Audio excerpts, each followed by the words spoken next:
ഇങ്ങോട്ടേക്ക് ഉയരമുള്ള ഒരു കപ്പൽ വന്നു കഴിഞ്ഞാൽ കുറുകെ പണിയുന്ന ഈ ഒരു പാലം തടസ്സമാവത്തില്ല എന്ന്. അതിന് അദ്ദേഹം കണ്ടുപിടിച്ചൊരു മാർഗം, വലിയ കപ്പലുകൾ വരുമ്പോൾ പാലത്തിന്റെ അത്രയും ഭാഗം ക്രെയിൻ ഉപയോഗിച്ച് മുകളിലേക്ക് ഉയർന്നു മാറുന്ന രീതിയിലാണ് അദ്ദേഹം ആ പാലം നമ്മുടെ തോപ്പുംപടിയിൽ നിർമ്മിച്ചത്. അത്രയ്ക്ക് ബുദ്ധിമാനായിട്ടുള്ള ഒരു തുറമുഖ എഞ്ചിനീയർ ആയിരുന്നു നമ്മുടെ റോബർട്ട് ബ്രിസ്റ്റോ. ഇനി നിങ്ങൾ ഇടത് സൈഡിൽ നോക്കിയാൽ കാണുന്നത് മറ്റൊന്നുമല്ല, ഇന്ത്യയിലെ നമ്പർ 1 കപ്പൽ നിർമ്മാണശാലകളിൽ ഒന്നായിട്ടുള്ള കൊച്ചിൻ ഷിപ്പ്യാർഡാണ് നിങ്ങളെ കാണുന്നത്. 1972 അന്നത്തെ പ്രധാനമന്ത്രിയായിരുന്ന ഇന്ദിരാഗാന്ധിയാണ് കൊച്ചിൻ ഷിപ്പ്യാർഡ് ഉദ്ഘാടനം ചെയ്തത്. അതിനുശേഷം 10 വർഷങ്ങൾക്കിപ്പുറം അവിടെ നിന്നും ആദ്യത്തെ കപ്പൽ നിർമ്മിച്ചു. ആ കപ്പലിന് ആ കാലഘട്ടത്തിലെ ഒരു പഴയ സിനിമാ നടിയുടെ പേരാണ് ഇട്ടിരുന്നത്. ഏതാണെന്നറിയാവോ? ഏതാ? അല്ലല്ല, ഉണ്ണിമേരി അല്ല, ചാളമേരി. പത്മിനിയുടെ കൂട്ടത്തിൽ ഒരു പേര് കൂടിയുണ്ട്, റാണി പത്മിനി. കറക്റ്റ് ഉത്തരവാണ്. ഉത്തരം പറഞ്ഞ ചേച്ചിമാർക്ക് നല്ലൊരു ചേട്ടനും ഉണ്ട്, കൈയടി കൊടുക്കാം. ചായ ഗ്ലാസ് കയ്യിലില്ലാത്തവർ കൈയടിച്ചാൽ മതി.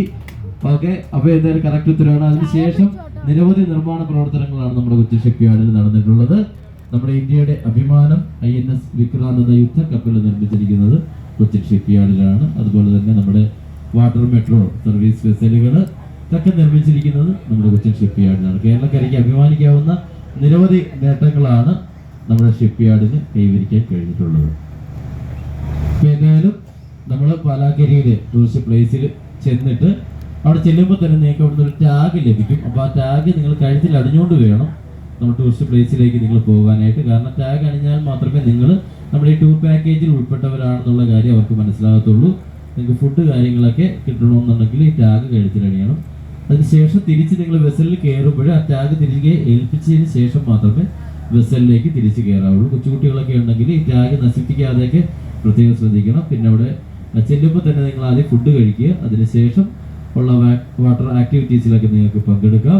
പിന്നെ ചൂണ്ടയൊക്കെ ഇട്ട് മീൻ പിടിക്കേണ്ടവർക്ക് ചൂണ്ടയൊക്കെ ഇട്ട് മീനൊക്കെ പിടിക്കുക. അതിനുള്ള ചൂണ്ടയും തീറ്റയൊക്കെ അവിടെ തന്നെ ഉണ്ട്.